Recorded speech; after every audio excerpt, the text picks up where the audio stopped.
안녕하세요. 오늘은 2020년 5월 22일자 화강신문의 오늘의 생각을 읽어보도록 하겠습니다.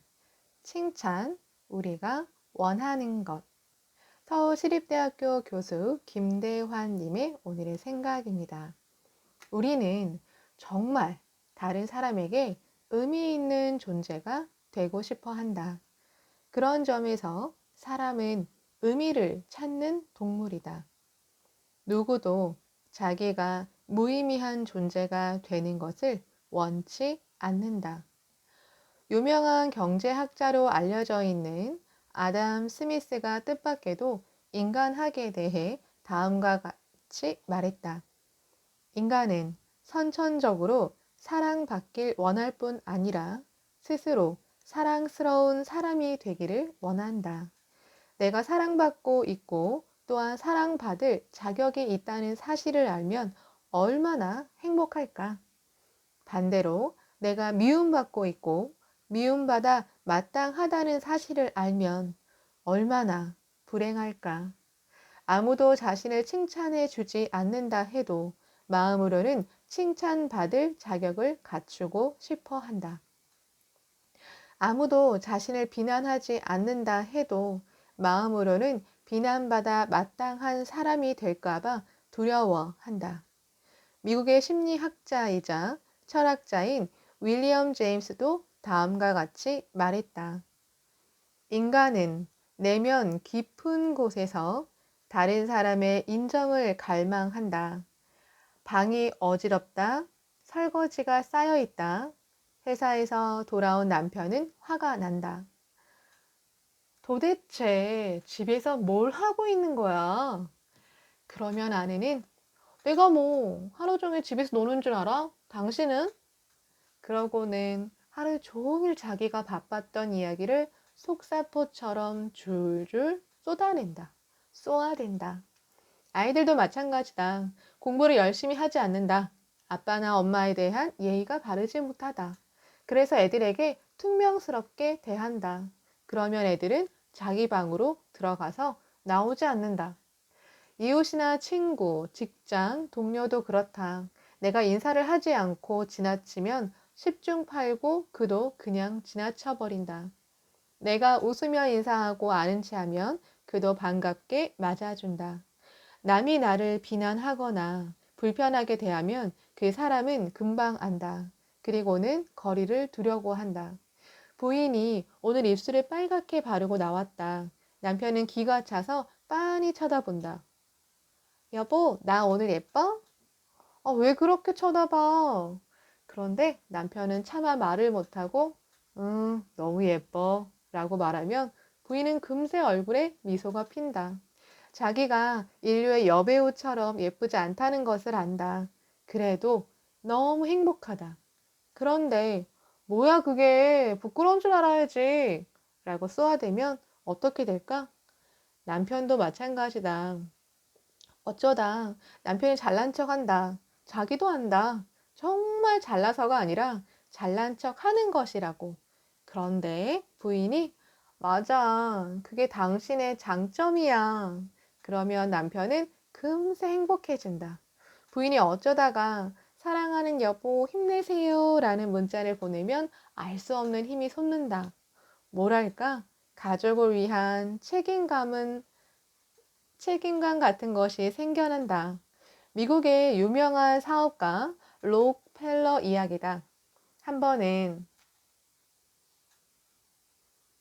한 번은 어, 일하다가 같은 일한 사람이 회사에 큰 손실을 입혔다. 그러나 록펠러는 그가 최선을 다한 것을 알고 있었고 이미 벌어진 일이니 어쩔 수 없다고 생각하고 그를 비난하지 않았다. 오히려 그가 뒤에 투자금의 반이라도 찾은 것을 칭찬했다. 이것도 정말 잘한 거야. 항상 최고 수익을 낼 수는 없지. 라고 그래서 그는 세계적인 거부가 되었다. 그런데 이와 반대 이야기가 있다.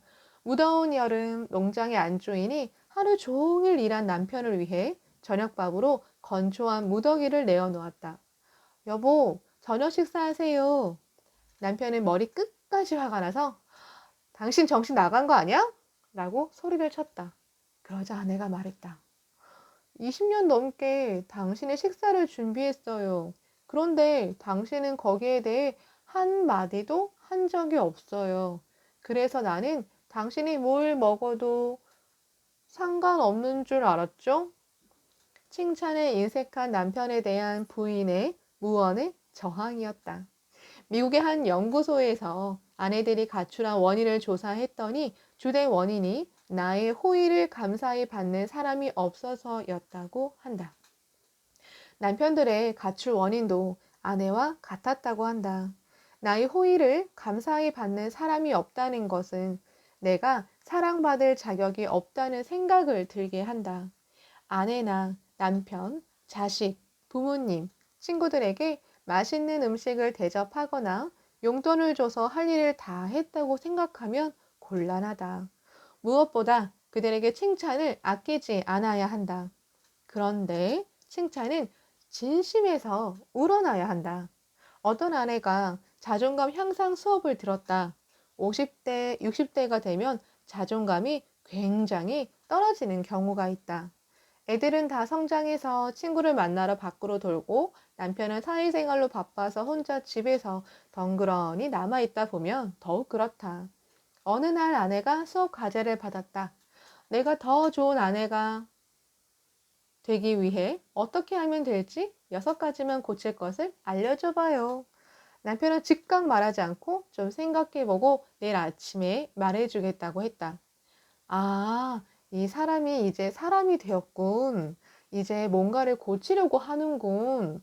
그렇다면 아침에 좀 더 일찍 일어나기, 음식을 좀 더 맛있게 하기, 내가 일찍 나가면 인사라도 좀 하기, 아침밥을 차려주기, 상냥하게 말하기, 화내지 않기, 돈돈돈 하지 않기. 이렇게 열거하다 보니, 아, 6가지로는 너무 부족한데? 남편이 이렇게 생각했을까? 그런데 다음날 아침 남편이 출근한 뒤에 부인에게 아름다운 붉은 장미 6송이가 배달되었다. 그리고 카드에는 이렇게 쓰여 있었다. 아무리 생각해도 더 나은 6가지를 생각해내지 못했어. 왜냐하면 나는 지금의 당신을 너무 사랑하니까. 그날 저녁 남편이 퇴근할 때 아내는 감동의 눈물을 흘리면서 맞이했다고 한다. 우리는 정말 다른 사람에게 의미 있는 존재가 되고 싶어 한다. 그런 점에서 사람은 의미를 찾는 동물이다. 누구도 자기가 무의미한 존재가 되는 것을 원치 않는다. 누구에게나 배울 점은 있다.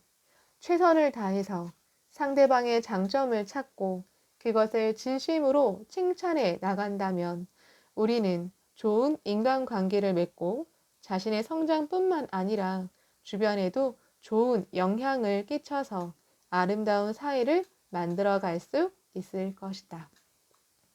네, 여기 여성에게 드리는 백자의 행복도 읽어보겠습니다.